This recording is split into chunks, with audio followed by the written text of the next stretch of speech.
आज मी इचलकरंजी येथे होतो आणि आयुष्यातली सगळ्यात मोठी संपत्ती आज माझ्याजवळ आहे. अरबो करोडो खरोबो रुपये याच्यापेक्षाही जास्त आज ही संपत्ती आहे. कारण लोक फक्त मनोरंजनाला पैसे देतात आणि मनोरंजनावरती असे पैसे उडवतात. हे माझ्या राष्ट्रानं बघितलं होतं.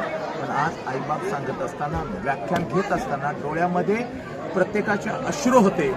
तरीसुद्धा हे जे चित्र आहे, आज भर व्याख्यानामध्ये आशीर्वाद, करोडो अरबो रुपयांची माझी संपत्ती लोक माझ्या या शर्टवरती बांधत होते. माता भगिनी अगदी अश्रू दाटले होते, आत हंबरडा होता आणि आशीर्वाद माझ्या हातामध्ये देत होते. हा बदल आहे. तुम्ही मला कितीही ट्रोल करा, काय वाटेल ते करा, बदल हा होणार.